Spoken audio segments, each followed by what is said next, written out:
Hello students, welcome to जागृति online classes. मैं आपका फिजिक्स मेंटोर लोकेश ठोगेशिया आप सभी का एक बार स्वागत करता हूं फिर से फिजिक्स जागृति क्लासेस की ऑनलाइन फिजिक्स की लेक्चर सीरीज में। तो बेटा, हम लोग लास्ट क्लास में बात कर रहे थे मैथमेटिकल टूल्स ऑफ फिजिक्स के बारे में। मैथमेटिक्स के वो कॉन्सेप्ट, वो टूल्स जो फिजिक्स में हमें अगले 2 साल 11th और 12th के लिए काम आने वाले हैं। उसी सीरीज के अंदर हमने जो पहला टॉपिक कवर किया था वो किया था एंगल के बेसिक्स देखे थे, एंगल की यूनिट देखी थी, किस तरह से आपको एंगल को कन्वर्ट करना है from degree to radian and from radian to degrees. उसके बारे में भी हमने वहां पर चर्चा की थी। ठीक है, चलिए अब हम आज आगे बढ़ते हैं। आज इस सेशन में हम बात करेंगे, देखिए कुछ ट्रिग्नोमेट्रिक रेशियोज की। आज हमारा जो टॉपिक है ट्रिग्नोमेट्रिक रेशियोज। ट्रिग्नोमेट्री के बारे में आप 10th क्लास में पढ़कर आए हैं, बस उसी के बारे में थोड़ी सी चर्चा कर रहे हैं। ट्रिग्नोमेट्रिक रेशियोज, ट्रिग्नोमेट्रिक रेशियोज क्या होता है? अगर आपके पास में कोई राइट एंगल ट्राइंगल है बच्चों, राइट एंगल ट्राइंगल इस तरह से परपेंडिकुलर, ये कुछ थीटा है और ये ट्राइंगल है आपका A B and C. Right angle triangle है तो थीटा के सामने वाली साइड, थीटा के सामने वाली साइड को हम बोलते हैं परपेंडिकुलर। पी, थीटा के सामने वाली साइड जो है वो कहलाती है परपेंडिकुलर। जहां पर दोनों एंगल सबटेंड हो रहे हैं आपके, जहां पर दोनों एंगल सबटेंड हो रहे हैं, देखिए थीटा और एंगल 90 डिग्री, जहां पर दोनों एंगल सबटेंड हो रहे हैं, ये कहलाता है बेस। बेस और 90 डिग्री के ठीक सामने वाली या सबसे बड़ी साइड, राइट एंगल ट्रायंगल की सबसे बड़ी साइड कहलाती है हाइपोटेनियस। हाइपोटेनियस, ये कहलाती है हाइपोटेनियस। तो परपेंडिकुलर, हाइपोटेनियस एंड बेस। ठीक है, राइट एंगल ट्रायंगल में ये 3 साइड्स होती हैं और इन्हीं 3 साइड्स के बिहाफ पर हमारे पास में क्या बनते हैं? कुछ ट्रिग्नोमेट्रिक रेशियोज बनते हैं। जैसे कि साइन थीटा, साइन थीटा होता है perpendicular upon hypotenuse. Cos theta होता है आपका base upon hypotenuse. Tan theta होता है आपका perpendicular upon base. Cot theta ये होता है आपका base upon perpendicular. Sec theta हो जाता है आपका hypotenuse upon base. And lastly cosec theta ये हो जाता है हाइपोटेनियस अपॉन परपेंडिकुलर। ये हो जाता है हाइपोटेनियस अपॉन परपेंडिकुलर। इन्हीं रेशियोज को, इन्हीं वैल्यूज को हम बोलते हैं trigonometric ratio. Sine cos tan cot sec cosec. Physics में इनका भी बहुत इंपॉर्टेंट यूज होता है, बहुत इंपॉर्टेंट रोल होता है। अगर इनको हमें याद रखना है तो एक शॉर्टकट होता है। शॉर्टकट क्या होता है आपने शायद 10th क्लास में सुना होगा, अगर नहीं सुना होगा कुछ बच्चों ने तो मैं बता देता हूं। पंडित बद्री प्रसाद, सॉरी प्रसाद हर हर भोले। पंडित बद्री प्रसाद हर हर बोले। ठीक है, इस तरह से ये आपका आ जाएगा पंडित बद्री प्रसाद हर हर भोले। तो यहां पर इस तरह से अगर हम याद रखें तो ये वाला रेशियो बन जाता है साइन थीटा, ये रेशियो कॉस थीटा, ये बन गया टेन थीटा, ये बन गया कॉट थीटा, ये बन गया सेक थीटा और ये बन गया कोसेक थीटा। ये बन गया आपका कोसेक थीटा। इस तरह से ये आपका शॉर्टकट हो जाता है बेटा इन रेशियोज को याद रखने का। ये आपका शॉर्टकट हो जाता है इन ट्रिग्नोमेट्रिक रेशियोज को याद रखने का। ठीक है, चलिए आगे बढ़ा जाए। नाउ पाइथागोरस थ्योरम सब जानते हैं। पाइथागोरस थ्योरम बहुत इंपॉर्टेंट होती है। Hypotenuse square is equals to perpendicular square plus base square. Hypotenuse square is equals to perpendicular square plus base square. क्या लिखा जा सकता है क्या? Hypotenuse square is equals to perpendicular square plus base square, और hypotenuse जो है वो हो जाता है root of perpendicular square plus base square. ये हमेशा फॉर राइट एंगल ट्राइंगल ही अप्लाई होती है, फॉर राइट एंगल ट्राइंगल। ये थ्योरम हमेशा राइट एंगल ट्राइंगल के लिए अप्लाई होती है। ठीक है, इसमें देखिए अगर एक फॉर्मूला बनता है क्या कि P square plus B square is equals to H square. Pythagoras theorem से रिलेशन यही होता है, हम जानते हैं। क्या करें? Divide both sides by H square. दोनों तरफ अगर क्या कर दिया जाए, एच स्क्वायर से डिवाइड कर दिया जाए, तो ये क्या बन जाता है? Perpendicular square upon hypotenuse square plus base square upon hypotenuse square is equals to hypotenuse square upon hypotenuse square.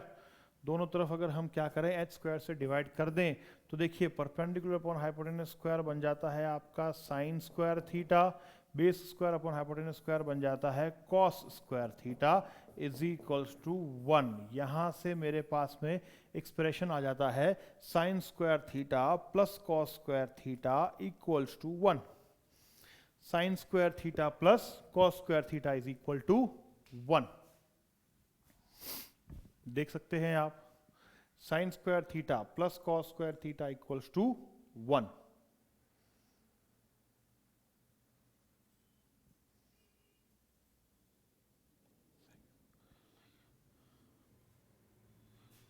Similarly एक रिलेशन और बता देता हूं मैं आपको। सिमिलरली ये बहुत यूजफुल रिलेशन है गाइस, ठीक है, ये भी बहुत यूजफुल रिलेशन है बेटा। Similarly again P square plus B square is equals to H square होता है हमारे पास। डिवाइड करें बोथ साइड्स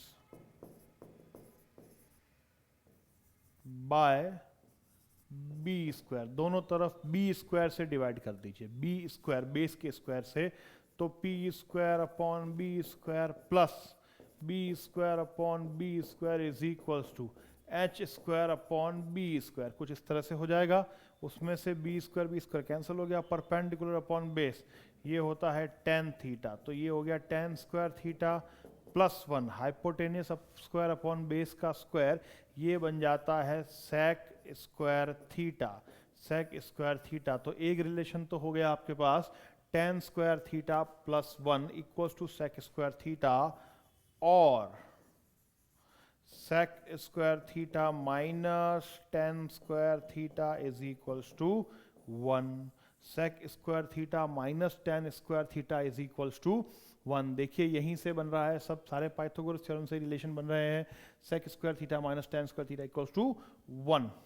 तो क्या इस तरह से एक रिलेशन और बनाया जा सकता है? बिल्कुल ठीक, इस तरह से एक रिलेशन और बनाया जा सकता है। कैसे बनाया जा सकता है बेटा? मैं इस तरफ ही बना रहा हूं, देखिएगा। सिमिलरली ये पहला हो गया 1, ये सेकंड हो गया 2। थर्ड रिलेशन की बात करते हैं, देखिए P square plus B square is equals to H square divide by P square both sides. दोनों तरफ पी स्क्वायर से डिवाइड कर लेते हैं हम। किससे डिवाइड कर लेते हैं? पी स्क्वायर से डिवाइड कर लेते हैं, तो क्या हो जाएगा? P square divide by P square plus B square divide by P square is equals to H square divide by P square. देखिए एक बार हमने पाइथागोरस थ्योरम में एच स्क्वायर का डिवाइड दिया, एक बार हमने पाइथागोरस थ्योरम में बी स्क्वायर का डिवाइड दिया, तो अब हम क्या करेंगे? पाइथागोरस थ्योरम में एच स्क्वायर का डिवाइड करेंगे और एक और रिलेशन या फॉर्मूला डराइव कर लेंगे। तो देखिए यहां से पी स्क्वायर से पी स्क्वायर कैंसिल हो जाएगा। आगे बढ़े तो 1 प्लस बी अपॉन पी, ये क्या हो जाएगा guys? Cot square theta is equal to ये हो जाता है cosec square theta hypotenuse square upon perpendicular square, ये हो जाएगा आपका कोसेक स्क्वायर थीटा।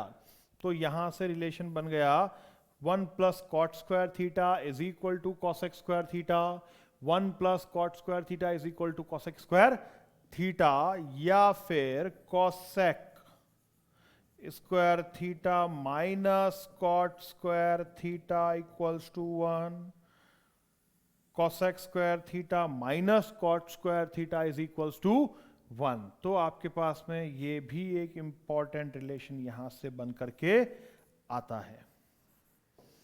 ये तीनों इंपॉर्टेंट रिलेशंस है गाइस, देख सकते हैं आप, ठीक है।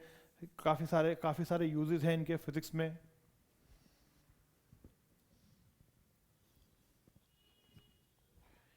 काफी सारे यूजेस हैं इनके फिजिक्स में। क्लियर है सभी को? चलिए आगे बढ़ा जाए, नेक्स्ट चर्चा की जाए, कुछ और क्वेश्चंस और प्रॉब्लम्स पर डिस्कशन करते हैं हम। देखिए जैसे कि आपके पास में एक क्वेश्चन है, if sine theta is equals to 2/3 find cos theta and tan theta. इस तरह से काफी बार क्वेश्चन पूछा जाता है। साइन थीटा की वैल्यू अगर आपको दे रखी है 2/3, तो आपको फाइंड करना है क्या, cos theta and tan theta. तो देखिए इसको किस तरह से सॉल्व करेंगे हम। अगर आपको ये वैल्यू दे रखी है तो यहां पर हम एक राइट एंगल ट्राइंगल कंस्ट्रक्ट कर लेते हैं। देखिए एक राइट एंगल ट्राइंगल कंस्ट्रक्ट कर लेते हैं। अगर इस तरह से अगर एक राइट एंगल ट्राइंगल हम कंस्ट्रक्ट कर लें तो देखिए थीटा तो ये हो गया आपका sine theta. Sine theta basically होता है परपेंडिकुलर अपॉन हाइपोटेनियस, और यहां पर क्वेश्चन में आपको जो साइन थीटा दे रखा है वो 2/3 दे रखा है। क्वेश्चन में जो साइन थीटा दे रखा है वो 2/3 दे रखा है। तो अगर मैं दोनों को कंपेयर करता हूं तो परपेंडिकुलर यहां पर बन रहा है 2 और हाइपोटेनियस बन रहा है 3। परपेंडिकुलर बन रहा है 2 और हाइपोटेनस बन रहा है 3। इसका मतलब बेस अभी भी क्या है, बेस अभी भी अननोन है। अननोन है तो इसको हम फाइंड कर सकते हैं by Pythagoras theorem. By Pythagoras theorem, Pythagoras theorem अगर हम यहां पर अप्लाई कर देते हैं तो क्या हो जाएगा, देखिए perpendicular square plus base square is equals to hypotenuse का स्क्वायर। हमें यहाँ पर बेस स्क्वायर फाइंड करना है, तो क्या ये हाइपोटेनस का स्क्वायर माइनस परपेंडिकुलर स्क्वायर बन जाएगा। बेस फाइंड करना है तो हाइपोटेनस का स्क्वायर माइनस परपेंडिकुलर स्क्वायर बन जाएगा। तो base square is equals to क्या हो गया guys, 3 square minus 2 square, 3 square minus 2 square, और बेस हो जाएगा आपका root of 3 square minus 2 square. Base हो जाएगा 9 माइनस 4, बेस हो जाएगा रूट ऑफ 5। बेस क्या आएगा, रूट ऑफ 5। क्योंकि ये परफेक्ट स्क्वायर नहीं है तो आप रूट 5 को रूट 5 ही लिख सकते हैं। देयरफॉर अब बताइए कॉस थीटा की वैल्यू क्या होती है, बेस अपॉन हाइपोटेनियस। तो कॉस थीटा हो गया आपका रूट 5/3।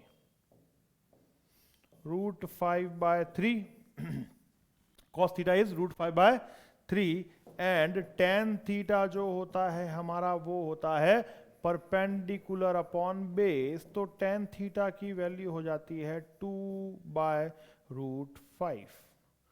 2/√5 कॉस थीटा और टेन थीटा की दोनों वैल्यूज इस तरह से कैलकुलेट होंगी।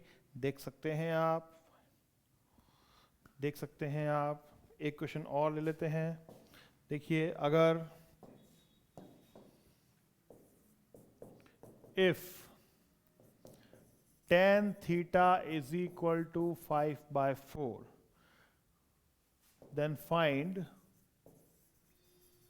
sin theta and cos theta। sin theta और cos theta की वैल्यूज कैलकुलेट कर दीजिए, तब भी कोई प्रॉब्लम नहीं है। सेम वही कंसेप्ट होगा यहां पर भी यूज।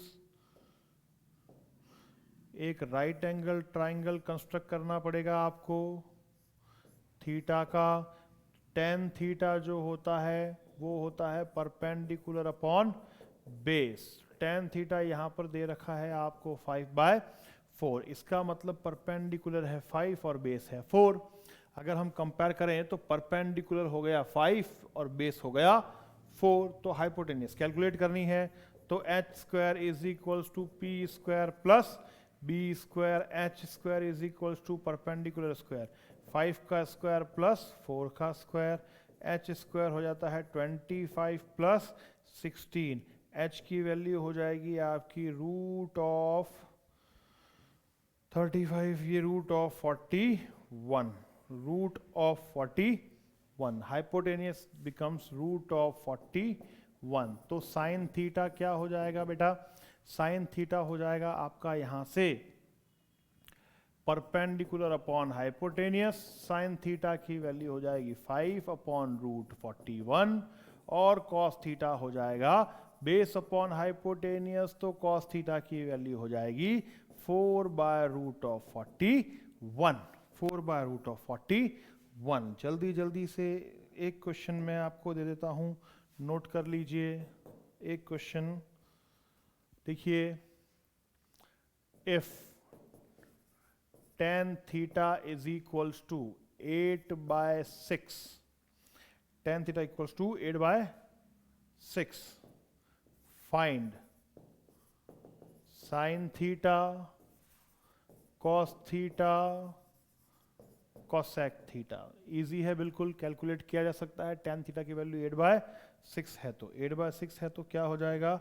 अगर ये 8 by 6 है तो राइट एंगल ट्राइंगल बनेगा यहां पर थीटा परपेंडिकुलर tan थीटा, दोबारा से आपका perpendicular upon base tan theta, perpendicular is 8 and base is 6, तो 8 बाय 6, तो 8 का स्क्वायर प्लस 6 का square equals to hypotenuse square हो जाएगा यहां पर, क्योंकि हाइपोटेनस ही अननोन है।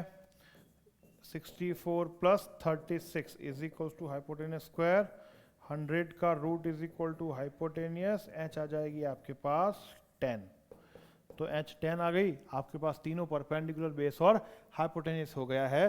तो यहां से आप अब आगे चाहें तो साइन थीटा कैलकुलेट करें, चाहे कॉस थीटा कैलकुलेट करें, चाहे कोसेक थीटा कैलकुलेट करें, कुछ भी कैलकुलेशन आप यहां पर पॉसिबली कर सकते हैं। नोट कर लीजिएगा प्लीज।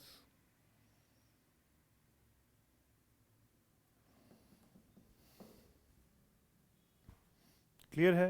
आगे बढ़ा जाए, चलिए।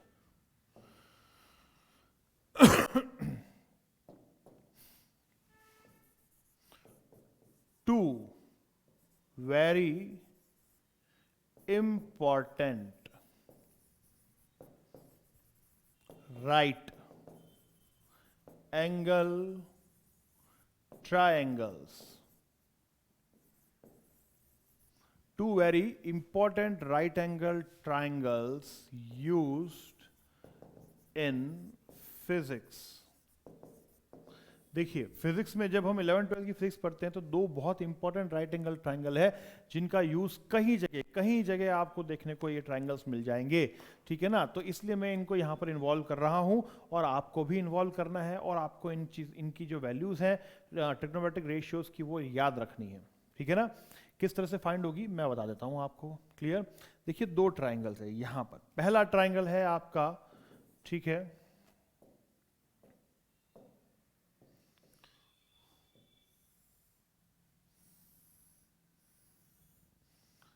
पहला ट्राइंगल राइट एंगल ट्राइंगल जो है जिसका एंगल है 37 डिग्री, 37 डिग्री। अगर 37 डिग्री का राइट एंगल ट्राइंगल आपको दिख जाए, 37 डिग्री का राइट एंगल ट्राइंगल आपको दिख जाए बेटा, तो ध्यान रखेगा उसका बेस हमेशा होगा 4 यूनिट का, परपेंडिकुलर होगा 3 यूनिट का, और हाइपोटेनियस होगा हमेशा 5 यूनिट का। याद रखना है आपको। अगर 37 डिग्री का ट्राइंगल राइट एंगल ट्राइंगल आपको मिलेगा तो ठीक है, याद रखें, लर्न, ये इनकी फिक्स वैल्यू है 37 डिग्री, ठीक है। थीटा क्या है यहां पर? 37 डिग्री। याद रखें थीटा कितना है? 37 डिग्री। तो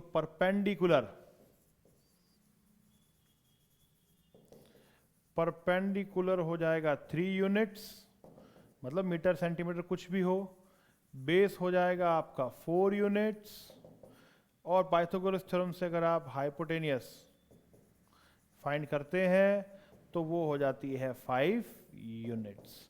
हाइपोटेनियस हो जाएगी आपकी 5 यूनिट्स। क्लियर है सभी को? 3, 4, 5। तो यहां से देखिए इस केस में ट्रिग्नोमेट्रिक रेशियोज की वैल्यू, ट्रिग्नोमेट्रिक रेशियोज की वैल्यू था साइन 37। साइन 37 डिग्री की वैल्यू होती है 3/5। याद रखनी है बेटा, बहुत जगह काम आएगी। डायरेक्ट वैल्यू आपको पूछी जाएगी और पुट करनी पड़ेगी। साइन 37 परपेंडिकुलर अपॉन हाइपोटेनियस, तो क्या हो गया 3/5। कॉस 37 हो जाएगा आपका 4/5 बेस अपॉन हाइपोटेनियस। tan 37 की वैल्यू हो जाएगी 3/4, 3/4। cot 37 4/3। sec 37 5/4। sec 37 5/4। sec 37 हाँ hypotenuse upon base, and then cosec 37 ये हो जाएगा 3 सॉरी cosec 37 5/3। यही वैल्यूज आएंगी, ये आपको याद रखनी है। ठीक है, इसी तरह से एक और ट्राइंगल लेते हैं हम, इसी का उल्टा। बेसिकली यही ट्राइंगल वही है, ज़्यादा कोई डिफरेंस नहीं है। इस तरह से जहां एंगल बन रहा होगा आपका 53, एंगल बन रहा होगा क्या 53 डिग्रीज। थीटा यहां पर कितना है 53 डिग्रीज। अगर थीटा 53 डिग्री हो जाएगा तो देखिए, अगर ये 37 है तो यहां पर भी अगर हम बात करें तो ये 90 है, तो ये ऑटोमेटिकली 53 है आपका। ये ऑटोमेटिकली कितना है, ये 53 तो है। तो मैंने क्या किया, इसी एंगल को टिल्ट कर दिया है, इस एंगल को टिल्ट कर दिया। जब हम इस एंगल को टिल्ट कर देंगे तो अब आपका जो परपेंडिकुलर है वो हो गया 4, बेस हो गया 3, and hypotenuse is still 5। Hypotenuse is still 5। ठीक है, तब यहां पर आपके ट्रिग्नोमेट्रिक रेशियो साइन 53 की वैल्यू हो जाती है 4/5। साइन 53 की वैल्यू हो जाएगी 4/5। cos 53 की value 3/5। tan 53 becomes 4/3। tan 53 becomes 4/3। cot 53 becomes 3/4। sec 53 becomes sec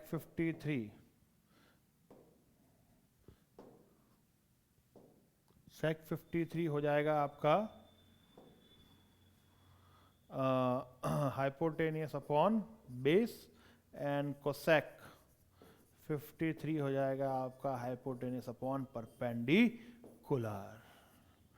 ये वैल्यूज, ये दोनों ट्राइंगल्स बहुत इंपॉर्टेंट है गाइस। ये पहला ट्राइंगल और ये दूसरा ट्राइंगल, हालांकि दोनों एक ही ट्राइंगल्स के पार्ट है, लेकिन बहुत इंपॉर्टेंट है फिजिक्स के, मैकेनिक्स की प्रॉब्लम्स के यूज से। मैकेनिक्स में बहुत प्रॉब्लम्स पूछी जाती हैं यहाँ पर, वेरियस प्रॉब्लम्स आती हैं मैकेनिक्स में इससे रिलेटेड। ठीक है, तो इस तरह से ये दो ट्राइंगल्स जो हैं ये बहुत इंपॉर्टेंट होते हैं। ये ट्रिग्नोमेट्रिक रेशियोज का बेसिक हो जाएगा।